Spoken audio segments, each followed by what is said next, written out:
पटेल बृहन मुंबई महानगर पालिका virtual class की ओर से आप सबका हार्दिक स्वागत करता हूं। बच्चों, वैश्विक महामारी के चलते इस वर्ष पठन पाठन का कार्यक्रम प्रभावित हो रहा है। ऐसे में हमारी बृहन मुंबई महानगर पालिका ने प्रत्येक विद्यार्थी तक ऑनलाइन शिक्षण पहुंचाने की व्यवस्था की है। तो आइए बच्चों शुरू करते हैं। तो बच्चों, स्क्रीन पर आप देख पा रहे हैं कक्षा सातवीं की पाठ्यपुस्तक इतिहास और नागरिक शास्त्र आप स्क्रीन पर देख पा रहे हैं। तो बच्चों, आज का विषय है इतिहास यानी हिस्ट्री। और बच्चों, आज हम पढ़ने वाले हैं इतिहास के साधन पार्ट 2। तो बच्चों, पार्ट 1 हमने पढ़ा हुआ है, आज हम पार्ट 2 पढ़ने वाले हैं, यानी सोर्सेज ऑफ हिस्ट्री पार्ट 2 देखने वाले हैं। तो चलिए बच्चों आगे बढ़ेंगे। मैं CS Patel, virtual training centre MCGM Mumbai से।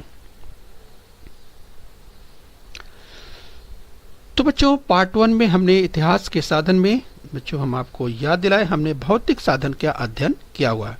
और बच्चों, आज हम पार्ट 2 में उसी क्रम में आगे बढ़ते हुए बच्चों ये लिखित साधनों की और मौखिक साधनों की विस्तार से बात करने वाले हैं। तो चलिए बच्चों, पार्ट 1 में जो हमने पढ़ा था भौतिक साधन, थोड़ा सा हम आपको रिवाइज करते हुए फिर आ जाएंगे अपने लिखित साधन अर्थात रिटन सोर्सेज और ओरल सोर्सेज को आगे देखने वाले। तो चलिए बच्चों, भूतकाल में घटित घटनाओं के कालक्रम के अनुसार प्रामाणिक और वैज्ञानिक पद्धति के आधार पर दी गई जानकारी को इतिहास कहते हैं। तो बच्चों, आपको रिवाइज कराते हुए आगे बढ़ेंगे। तो यस बच्चों, इतिहास आपने देखा कि भूतकाल में घटित घटनाओं के कालक्रम के अनुसार प्रामाणिक और वैज्ञानिक पद्धति के आधार पर दी गई जानकारी को इतिहास कहते हैं। तो बच्चों देखिए, इस इतिहास को जांचा जाता है, परखा जाता है। यस बच्चों, तो इस तरह से इतिहास लेखन का कार्य किया जाता है। तो आज हम इसको विस्तार से देखने वाले हैं। तो बच्चों, हम बात करें इतिहास यानी हिस्ट्री की बात कर रहे हैं। तो यस, इतिहास की दृष्टि से व्यक्ति, समाज, स्थान और काल ये 4 घटक अत्यंत महत्वपूर्ण होते हैं। तो बच्चों, कौन कौन? व्यक्ति, समाज, स्थान और काल, ये 4 घटक अत्यंत महत्वपूर्ण होते हैं, यह आप हमेशा ध्यान रखिए। और इतिहास को विश्वसनीय प्रमाणों पर आधारित होना आवश्यक है। जो इतिहास लिखा जाता है बच्चों, वह विश्वसनीय प्रमाणों के आधार पर होना जरूरी है। उसका प्रमाण, यस, विश्वसनीय प्रमाण आधारित होना आवश्यक है, तभी वो इतिहास का विषय बन सकता है। और इन प्रमाणों को ही इतिहास के साधन कहा जाता है। तो ये जो सोर्सेज की हम बात करते हैं बच्चों, ये सोर्सेज ऑफ हिस्ट्री की बात कर रहे हैं, उनका ही अध्ययन हम आज विस्तार से करने वाले हैं। तो चलिए बच्चों, इतिहास के साधनों को बच्चों परखा जाता है, जांचा जाता है। ये जिस ऐतिहासिक घटना का अध्ययन करना है उससे संबंधित अनेक घटकों का विचार करना पड़ता है। इस बच्चों, इसके लिए ऐतिहासिक साधनों का आधार लेना पड़ता है।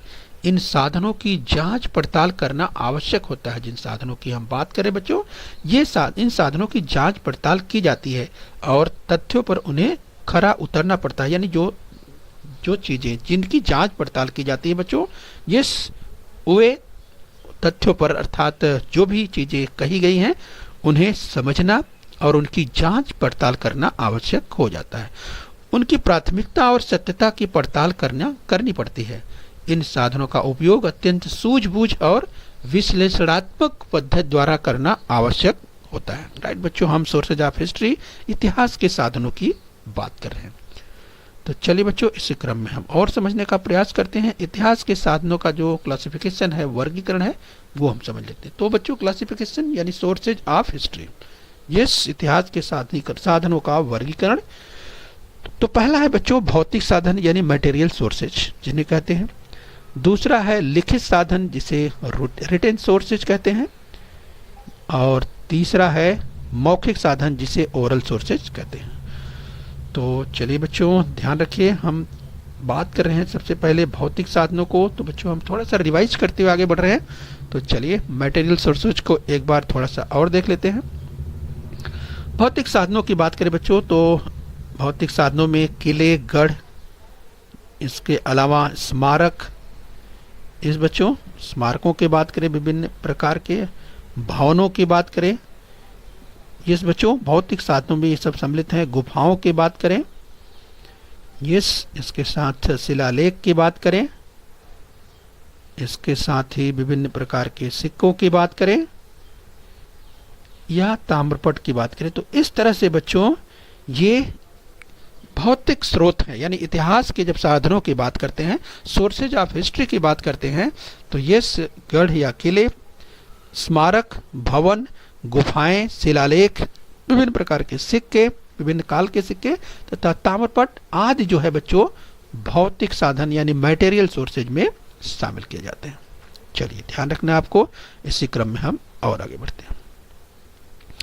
तो बच्चों स्मारकों में समाधि, मकबरा, उकेरे हुए छोटे शिलालेख तथा भवनों में रजवाड़ा, मंत्री निवास, रनिवास, सामान्य लोगों के मकान, ये सब शामिल है। तो स्क्रीन पर आप देख सकते हैं बच्चों, जब हम बात करते हैं भौतिक साधनों की, ये तो स्क्रीन पर आप देख पा रहे हैं, चाहे हम समाधि की बात करें, मकबरों की बात करें या उकेरे हुए छोटे शिलालेखों की बात करें, यस जिसमें रजवाड़ा, मंत्री निवास, अगर हम भवनों की बात करें यस रनिवास तथा सामान्य लोगों के मकान, ये सब यस इतिहास के साधनों में भौतिक स्रोतों में इन्हें शामिल किया जाता है।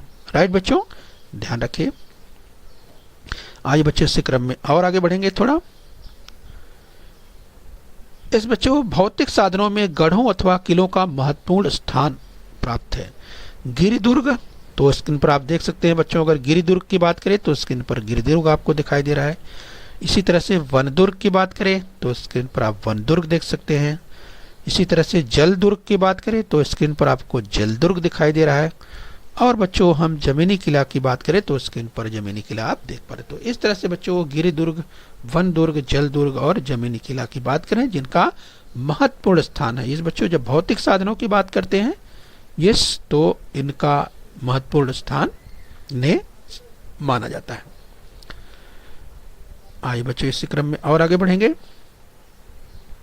इतिहास के साधनों के रूप में विभिन्न शासकों द्वारा सोना, चांदी, तांबा जैसी धातुओं का उपयोग कर ढाले गए सिक्के महत्वपूर्ण माने जाते हैं। सिक्कों के आधार पर भी जानकारियां प्राप्त होती है। तो बच्चों स्क्रीन पर आप देख पा रहे हैं हैदर अली के द्वारा चलाए गए, हैदर काल में जो चलाए गए सिक्के थे वो स्क्रीन पर देख पा रहे हैं। इसके अलावा बच्चों पेशवा कालीन के सिक्के दाहिनी ओर स्क्रीन पर आप देख पा रहे हैं। तो इस तरह से बच्चों ये सिक्कों के आधार पर भी जानकारियां प्राप्त होती हैं कि उस कालखंड में उस समय में अगर हम जीवन प्रणाली की बात करें, मानव समाज की बात करें यस तो उसका जो असर है, उसकी छाप है उस काल के सिक्कों में भी दिखाई देता है। तो पेशवा कालीन सिक्के आप स्क्रीन पर देख पा रहे हैं और बाईं ओर स्क्रीन पर आप देख पा रहे हैं हैदर अली के सिक्के। बच्चों इसकी चर्चा हमने विस्तार से पहले की थी। यस बच्चों, तो आपको हम बताएं, हमने कहा कि किस तरह से जो गतिविधियों की बात करें, जैसे बच्चों सम्राट अकबर के सिक्कों पर राम सीता का चित्र और हैदर अली के सिक्कों पर अंकित शिव पार्वती। तो स्क्रीन पर जो बच्चों आप देख पा रहे हैं ये जो चित्र आपको दिखाई दे रहा है, हम आपको पॉइंटर की मदद से बताएं तो ये जो आपको हैदर अली के सिक्कों में आपको दिखाई दे रहा है बच्चों, ये शिव पार्वती की प्रतिमा के रूप में है। तो इससे ये पता चलता है कि हैदर अली के सिक्कों पर जो अंकित शिव पार्वती की प्रतिमा के आधार पर उस कालखंड में जो धार्मिक समन्वय था बच्चों वो पता चलता है। यस बच्चों, तो इससे धार्मिक समन्वय का बोध होता है। पेशवा कालीन के सिक्कों पर बच्चों आप देखेंगे तो अरबी और फारसी भाषा का उपयोग किया गया है। जो स्क्रीन पर आप देख पा रहे हैं पेशवा काल के सिक्के पर ये अरबी और फारसी भाषाएं हैं। और बच्चों ये इससे क्या पता चलता है, इससे बच्चों पता चलता है ये इसके आधार पर धार्मिक समन्वय का पता चलता है और उस कालखंड में चलने वाले भाषा व्यवहार का भी पता चलता है। ये ध्यान रखना है। तो चलिए बच्चों इस क्रम में हम और आगे बढ़ेंगे, विस्तार से समझने वाले हैं। ये बच्चों पत्थर अथवा दीवार पर उकेरे गए लेखों को शिलालेख कहते हैं। ये शिलालेख स्क्रीन पर आप देख पा रहे हैं बच्चों। इसके अलावा ये आप देख सकते हैं विभिन्न प्रकार के शिलालेखों की बात करें तो अगर चर्चित शिलालेखों की बात करें बच्चों तो सम्राट अशोक के शिलालेख को आप बच्चों स्क्रीन पर देख पा रहे हैं इस बच्चों। और बच्चों अगर हम बात करें शिलालेखों की ही बात करें तो सारनाथ बच्चों सम्राट अशोक की लाट एक है शिलालेख है सारनाथ में बच्चों, जहाँ से हमारा जो भारतीय राज्य चिन्ह है बच्चों वो लिया गया है। यस बच्चों, तो ये भी आपको ध्यान रखना। तो शिलालेखों का महत्व यहाँ पर उसकी हम चर्चा कर रहे हैं। तो चलिए बच्चों इसी क्रम में और आगे बढ़े। शिलालेख इतिहास लेखन का अत्यंत महत्वपूर्ण और विश्वसनीय प्रमाण माना जाता है। ये आपको ध्यान रखना है। इसके द्वारा भाषा, लिपि, समाज जीवन जैसे घटकों को समझने में सहायता प्राप्त होती है। तो स्क्रीन पर आप एक शिलालेख देख पा रहे हैं इस बच्चों। तो इस तरह से शिलालेखों का जो है इन्हें एक अत्यंत महत्वपूर्ण और विश्वसनीय प्रमाण माना जाता है। आज बच्चों इस क्रम में और आगे बढ़ेंगे और हम आप आज लिखित साधनों की बात करेंगे, रिटेन सोर्सेज की बात करेंगे। तो बच्चों हम अब तक पार्ट 1 में जो हमने रिवीजन किया था वो हम देख पा रहे थे। आज बच्चों इसी क्रम में हम आज लिखित साधनों की बात करेंगे। तो बच्चों उस कालखंड की बात करें, उस कालखंड की देवनागरी, अरबी, फारसी या जिसे सराफा या घसीटा आदि लिपियों की बनावट तथा शैली भिन्न भाषाओं के रूप में भोजपत्रों, पोथियों, ग्रंथों, आदेश पत्रों, चरित्रों द्वारा हमें मध्यकाल की महत्वपूर्ण ऐतिहासिक घटनाओं की जानकारी प्राप्त होती है। इस बच्चों तो हम बात कर रहे हैं रिटेन सोर्सेज की बात कर रहे हैं, लिखित साधनों की बात कर रहे हैं। आपने सुना जिस बच्चों अरबी, फारसी, जिस घसीटा आदि लिपियों की बनावट तथा शैली और विभिन्न भाषाओं के रूप में भोजपत्रों, पोथियों और ग्रंथों तथा आदेश पत्रों, चरित्र चित्रों की जो बात करें तो बच्चों ये सब क्या है? ये सब लिखित साधन, इतिहास के स्रोत की जब हम बात करते हैं जिस बच्चों तो ये इन्हें लिखित साधनों में शामिल किया जाता है। राइट, ये ध्यान रखना है। तो बच्चों हम लिखित साधनों की बात करें, रिटन सोर्सेज की बात कर रहे हैं तो स्क्रीन पर आप देख सकते हैं। साथ ही विविध व्यंजन, लोक जीवन, वेशभूषा, आचार विचार, तीज त्योहार की भी जानकारी मिलती है। इस पूरी सामग्री को इतिहास के लिखित साधन कहते हैं। इन्हें ये हमें ध्यान रखना है। तो बच्चों हम रिटन सोर्सेज की बात कर रहे हैं, लिखित साधनों की बात करें तो लिखित साधनों में किसे किसे शामिल किया जाता है? यस बच्चों, तो लिखित साधनों में राज दरबार के कामकाज से संबंधित दस्तावेज जिन्हें रिटन सोर्सेज में शामिल किया जाता है। इसके अलावा वंशावली, शकावली ये भी लिखित साधनों में शामिल किया जाता है। पत्र व्यवहार जिसे खलीता या खरीता कहते हैं, इन्हें भी रिटन सोर्सेज में शामिल किया जाता है। बखर यानी इतिहास या तवारीख जिसे कहते हैं, इसे भी शामिल किया जाता है बच्चों रिटन सोर्स में। इसके अलावा विदेशी यात्रियों के यात्रा वर्णन, इस बच्चों तमाम विदेशी यात्री, इस बच्चों को अगर बात करें भारत में जो है वो यात्रियों के रूप में आए और यात्रियों के जो यात्रा वर्णन है उन्होंने किया हुआ है, जिसे लिखित सोर्सेज यानी लिखित साधनों में शामिल किया जाता है, रिटन सोर्सेज में शामिल किया जाता है। विदेशी यात्रियों के यात्रा वर्णन ध्यान रखिए बच्चों, परीक्षा में पूछा जा सकता है। इसके अलावा ग्रंथ और चरित्र बच्चों ये शामिल होते हैं रिटन सोर्सेज में, यानी इतिहास के लिखित साधन हैं उनमें इनको शामिल किया जाता है। न्यायालय के निर्णय और आदेश पत्र ये भी लिखित साधनों में शामिल होते हैं। हम जल्दी से देख लेते हैं। राज दरबार के कामकाज से संबंधित दस्तावेज, वंशावली, शकावली, पत्र व्यवहार या खलीता, बखर या तवारीख, विदेशी यात्रियों के यात्रा वर्णन, ग्रंथ या चरित्र, न्यायालय के निर्णय और आदेश पत्र, ये सब शामिल है बच्चों रिटन सोर्सेज में। लिखित साधनों के रूप में ये जाने जाते हैं। आइए बच्चों इसी क्रम में हम और आगे बढ़ेंगे। लिखित साधनों की हम बात कर रहे हैं। ध्यान रखिए इस कालखंड में विदेशी यात्री भारत आए, हमने जैसे चर्चा की थी, उन्होंने अपना साहित्य, यात्रा साहित्य लिख रखा है, जिसमें अल-बरूनी और इब्न बतूता, निकोलस मनुची का समावेश है। ध्यान रखिए बच्चों, पूछा जा सकता है। बाबर का चरित्र, कवि परमानंद द्वारा संस्कृत भाषा में लिखित शिव चरित्र, श्री शिव भारत तथा विभिन्न शासकों के चरित्र एवं पत्र व्यवहार के आधार पर हम उन शासकों की नीतियों, प्रशासकीय प्रबंधन तथा राजनीतिक संबंधों को समझ सकते हैं। तो बच्चों हम बात कर रहे हैं रिटन सोर्सेज की, लिखित साधनों की बात कर रहे हैं। तो बच्चों तवारीख अथवा तारीख का अर्थ घटनाक्रम अथवा इतिहास होता है। जैसे अल-बरूनी, जियाउद्दीन बरनी, मौलाना अहमद, याहिया बिन अहमद, मिर्जा हैदर, भीमसेन सक्सेना आदि द्वारा लिखी गई तारीखें उपलब्ध है। बच्चों बखर शब्द खबर शब्द से बना है। ध्यान रखिए, बखर शब्द खबर शब्द से बना है और खबर का अर्थ समाचार है। महाराष्ट्र में बखर इतिहास लेखन का एक प्रकार है। ध्यान रखिए, पूछा जाता है कभी। महाराष्ट्र में बखर इतिहास लेखन का एक प्रकार है। बखर द्वारा तत्कालीन राजनीतिक घटनाओं, भाषा व्यवहार, सांस्कृतिक जीवन, सामाजिक स्थितियों जैसे घटकों को समझने में सहायता प्राप्त होती है। आइए बच्चों, इसी क्रम में हम और आगे पढ़ेंगे। हम लिखित साधनों की बात कर रहे हैं। बच्चों, मराठी में अनेक बखरे घटनाएं घटित हो जाने के कई वर्षों के बाद लिखी गई है। फलतः उनमें कई बार सुनी सुनाई जानकारी पर बल दिया गया पाया गया है। और बच्चों, महिकावती की बखर, सभासद की बखर, 91 कलमी बखर, चिटड़ीस की बखर, भाऊ साहेब की बखर, खरडा युद्ध की बखर आदि कुछ बखरे हैं।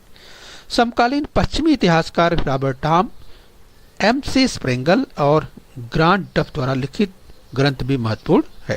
तो ध्यान रखिए बच्चों, हम लिखित साधनों की यानी रिटन सोर्सेज की बात कर रहे हैं। आइए बच्चों, इसी क्रम में हम और आगे बढ़ेंगे। अब हम बच्चों, जिस अब तक हमने बच्चों भौतिक साधनों की बात की, इस बच्चों उसके बाद हमने लिखित साधनों की बात की। अब हम आ जाते हैं बच्चों मौखिक साधनों की यानी ओरल सोर्सेज की ओर आ जाते हैं। तो बच्चों, लोक परंपरा में पीढ़ी दर पीढ़ी संक्रमित होती रही ओविरियां यानी चक्की के गीत जिसे कहते हैं बच्चे, बहुत ही चर्चित लोकगीत, पोवाड़े, कहानियां, दंत कहानियां यानी दंत कथाएं, मिथकीय गाथाएं आदि द्वारा हम लोक जीवन के विविध पहलुओं को समझ सकते हैं। बच्चों, इतिहास के ये जो साधन है, इन्हें जो है मौखिक साधन यानी ओरल सोर्सेज कहा जाता है। तो राइट, ध्यान रखिए बच्चों, जब ओरल की बात की जाती है, मौखिक की बात कहते हैं, तो बच्चों इसके पहले हमने भौतिक साधनों की बात की, हमने इसके बाद लिखित साधनों की बात की। अब हम मौखिक साधनों की बात कर रहे हैं। तो मौखिक साधन, ध्यान रखिए बच्चों, जो कि मौखिक साधनों की बात कर रहे हैं, तो ये लोक परंपरा में बच्चों, ये लोक परंपरा में पीढ़ी दर पीढ़ी क्या होती है बच्चों, एक पीढ़ी से दूसरी पीढ़ी में ये चीजें अपने आप उतरती चली जाती हैं, संक्रमित होती जाती हैं। ये बच्चों, जैसे चक्की के गीत की बात करें, जैसे शहरों में तो नहीं बच्चों, गांव क्षेत्र में अगर बात करें तो महिलाएं चक्की अर्थात जब गेहूं पीसना हो, इस बच्चों चावल पीसना हो, इस तरह से तो चक्की चलाया करती थी और चक्की के गीत हुआ करते थे। तो बच्चों, वो गीत पीढ़ी दर पीढ़ी ट्रांसफर हुआ करते थे, एक पीढ़ी से दूसरी पीढ़ी, दूसरी पीढ़ी से तीसरी पीढ़ी। और बच्चों, इस तरह से लोकगीत की बात करें जो लोग गाया करते थे। बच्चों, अगर हमने इस तरह के अगर लोकगीतों की बात करें, जैसे लोकगीत या पोवाड़े की बात करें, कहानियां या दंत कथाओं की बात करें, मिथकीय गाथाएं की बात करें, जो बच्चों एक पीढ़ी से दूसरी पीढ़ी में ये बच्चों ट्रांसफर होता रहता है, संक्रमित होता रहता है। तो इस तरह से लोक जीवन के विभिन्न पहलुओं को इससे हम समझ सकते हैं और इन्हें शामिल किया जाता है बच्चों मौखिक साधनों के रूप में, इन्हें देखा जाता है, समझा जाता है। आज बच्चों इसी क्रम में हम और आगे बढ़ेंगे। हम मौखिक साधनों की बात करें तो मौखिक साधने में किन्हें शामिल किया जाता है, लोकगीत, बच्चों जो कि लोगों के द्वारा गाया हुआ गीत जो कि बहुत चर्चित और प्रचलित होता है, इस तरह के लोकगीतों की बात करें। गाथाओं की बात करें बच्चों, गान में तमाम गाथाएं जो है लोग, बच्चों तो शासकों की जो अगर गाथाओं की बात करें जो पेश करते हैं बच्चों, वे गाथाएं भी एक पीढ़ी से दूसरी पीढ़ी में ट्रांसफर हुआ करती हैं और वे भी गाथाएं स्रोत हो जाती हैं मौखिक साधनों का ओरल सोर्सेज में, जिन्हें शामिल किया जाता है। श्लोक की बात करें, बच्चों श्लोक भी शामिल है इसमें। अभंग या शब्द जिन्हें कहा जाता है, ये भी शामिल है मौखिक साधन में, ओरल सोर्सेज में। पोवाड़ा, बच्चों ये भी वीर गाथा के संदर्भ में आता है।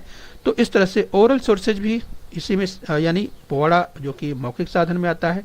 कहावतें और लोकोक्तियाँ ये भी आती हैं जो है मौखिक साधन में। और बच्चों कहानियों की बात करें, ये भी मौखिक साधन में आती हैं।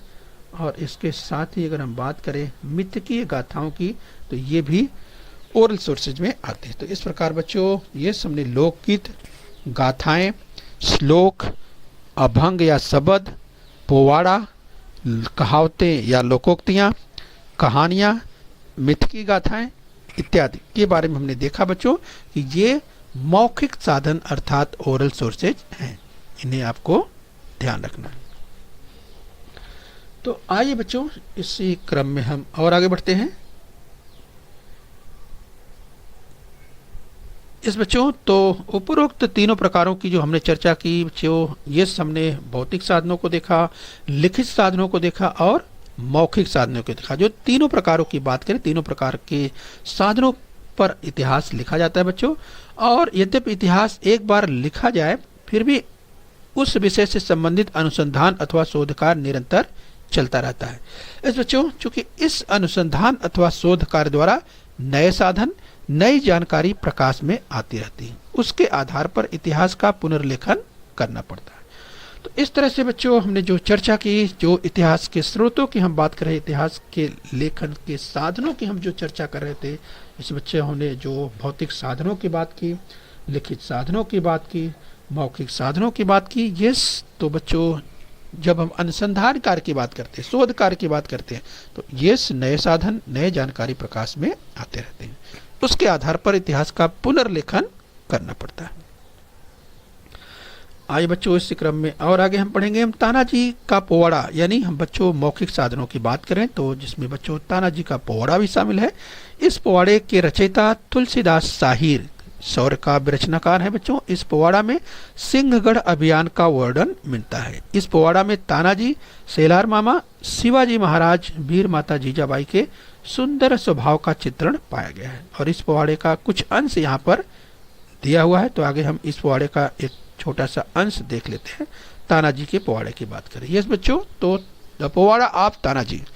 मामा बोलाया तो लागला, ऐंसी वर्षीच्या मातारा, लगीन राहिले रायबाचे तो मजला सांगावी, माझ्या तानाजी सुभेदारा, जे गेला सिंहगडाला, त्याचे पाठेरे पाहिले, नाही पुढारे पाहिले, ज्याने आंबारे खायला, बाठा बुजरा लावला, त्याचे झाड होऊन आंबे बांधले, किल्ला हाती नाही आला, सिंहगड किल्ल्याची वार्ता, काढू नका तानाजी सुभेदारा, जे गेले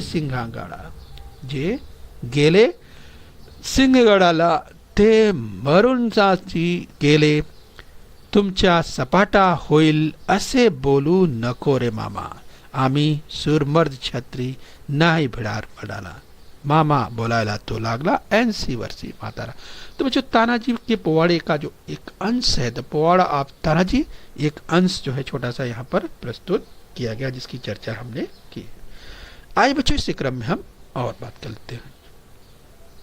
तो ये बच्चों ये ध्यान रखिए, ऐतिहासिक साधनों का मूल्यांकन के बाद evaluating the sources of history. बच्चों इन सभी साधनों का जो हमने अध्ययन किया, ये सभी साधनों में भौतिक साधनों की जो हमने बात की, लिखित साधनों की बात की और मौखिक साधनों की बात की। ये बच्चों इन सभी साधनों का उपयोग की अगर बात करें, इसको उपयोग में लाने से पूर्व कुछ सावधानी बरतना जरूरी होता है। उन साधनों की विश्वसनीयता एवं प्रामाणिकता की पड़ताल करनी पड़ती है बच्चों। उनमें मौलिक साधन कौन से हैं और कौन जाली हैं, उनकी खोज करनी पड़ती है। जिस बच्चों यानी सत्यता का, प्रामाणिकता का पता लगाना पड़ता है। अंतर्गत प्रमाणों की पड़ताल कर उन साधनों की श्रेणी निश्चित की जाती है। लेखकों का सच झूठ, उनके व्यक्तिगत स्वार्थपूर्ण संबंध, कालखंड, राजनीतिक दबाव आदि का भी अध्ययन आवश्यक होता है। ऐतिहासिक साधनों का मूल्यांकन की हम बात करें, evaluating the sources of history. बच्चों दी गई जानकारी सुनी सुनाई है अथवा उन्होंने स्वयं देखी है, इसका भी महत्व होता है। लेखन में प्रयुक्त अतिशयोक्तियां, प्रतिमाएं, प्रतीक, अलंकार आदि का भी विचार करना पड़ता है। अन्य समकालीन साधनों के साथ उस जानकारी की पड़ताल करनी पड़ती है। तो बच्चों हम बात करें इतिहास के सोर्सेज की बात करें कि जब लेखन की बात होती है तो इनको परखा जाता है, जांचा जाता है। Yes, evaluating the sources of history, ऐतिहासिक साधनों का मूल्यांकन की हम बात करें बच्चों, प्राप्त जानकारी एकांगी, विसंगतपूर्ण और अतिशयोक्तिपूर्ण होने की संभावना को नकारा नहीं जा सकता, इसीलिए इस पर विचार करना बहुत जरूरी है। अतः उनका उपयोग सूझबूझ के साथ किया जाना चाहिए। ठीक है बच्चों, तो इन साधनों का उपयोग सदैव विश्लेषण के पश्चात करने की सावधानी बरतनी चाहिए। इतिहास का लेखन कार्य करते समय लेखक की निष्पक्षता और तटस्थता को असाधारण महत्व रहता है। इस बच्चों तो इतिहास लेखन का कार्य करते समय निश्चित रूप से जो लेखक है वो निष्पक्ष और तटस्थ होकर कार्य करेगा, उसमें उसका चूंकि बहुत ही महत्व होता है, ये हमें ध्यान रखना है। तो चलिए बच्चों, आज हमने पार्ट 2 में अध्ययन किया। हमने लिखित साधनों और मौखिक साधनों को विस्तार से देखा। आइए बच्चों थोड़ा अभ्यास कर लेते हैं। लेखन में प्रयुक्त अतिशयोक्तियां, प्रतिमाएं, प्रतीक, अलंकार आदि का भी विचार करना पड़ता है। तो क्या ये कथन सत्य है? याद कीजिए बच्चों, लेखन में प्रयुक्त अतिशयोक्तियां, प्रतिमाएं, प्रतीक, यस बच्चों लेखन की बात करें तो इतिहास लेखन की बात करें, यस। तो इतिहास लेखन में प्रयुक्त अतिशयोक्तियां, प्रतिमाएं, प्रतीक या अलंकार आदि का भी विचार करना पड़ता है। तो क्या ये कथन सत्य है? बच्चों आपको याद आ गया होगा, इसकी हमने चर्चा की थी। यस टैली कीजिए, यस ये कथन बिल्कुल सत्य है। आए बच्चों एक कथन और देखते हैं स्क्रीन पर। भारत में आए विदेशी यात्री अल-बैरूनी इब्न बतूता ने अपना अपना यात्रा साहित्य लिख रखा है। क्या कथन सत्य है? तो बच्चों हमने इसकी चर्चा की थी, खूब चर्चा की थी, आपको याद आ गया होगा। तो अपना उत्तर टैली कीजिए, यस ये भी कथन बिल्कुल सत्य है। आए बच्चों इसी क्रम में और आगे बढ़ते हैं। महाराष्ट्र में बखर इतिहास लेखन का एक प्रकार है। याद कीजिए बच्चों, इसकी भी हमने चर्चा की थी और कहा था परीक्षा में पूछा जा सकता है। महाराष्ट्र में बखर इतिहास लेखन का एक प्रकार है। क्या कथन सत्य है? आपको याद आ गया होगा, यस ये कथन बिल्कुल सत्य है। आइए बच्चों लास्ट में एक कथन और ले लेते हैं, ध्यान से देखिए। लोकगीत को इतिहास के भौतिक साधनों में रखा जाता है। बच्चों सोचिए, क्या ये कथन सत्य है? लोकगीत को इतिहास के भौतिक साधनों में रखा जाएगा। आपको याद आ रहा है? आपको याद आ रहा होगा, लोकगीत को इतिहास के भौतिक साधनों में रखा जाएगा। यस बच्चों आपको याद आ गया? तमाम बच्चों को उत्तर आ गया होगा, तो टैली करिए, ये कथन असत्य है। लोकगीत को इतिहास के भौतिक साधन में कैसे रखा जाएगा बच्चों? यस इसकी चर्चा तो हमने खूब की। यस तो ये कथन असत्य है, गलत है। तो इसको सत्य करके लिखना है। तो सत्य करके कैसे लिखेंगे? इस तरह से सत्य कथन लिखेंगे, लोकगीत को इतिहास के मौखिक साधनों में रखा जाता है। तो बच्चों इस तरह से कथन को सत्य करके लिख देना है, लोकगीत को इतिहास के मौखिक साधनों में रखा जाता है। ठीक है बच्चों, तो आज हमने विस्तार से पढ़ी। बच्चों हमने आज का जो पाठ का उद्देश्य था, यस बच्चों हमने मौखिक साधन इतिहास लेखन के और लिखित साधन और मौखिक साधन पर हमने बल दिया पार्ट 2 में। तो हम उम्मीद करते हैं बच्चों आपने पाठ को अच्छी तरह से समझ लिया। ओके बच्चों, तो चलिए खूब मेहनत कीजिए और अपने स्वास्थ्य का ध्यान रखिए। बच्चों बृहन मुंबई महानगर पालिका के इस चैनल को सब्सक्राइब कर लीजिए और बेल आइकन प्रेस कर लीजिए। तो बच्चों हम उम्मीद करते हैं यहाँ तक आपने समझ लिया है। आगे फिर मिलेंगे, आज के लिए इतना ही। Thank you very much.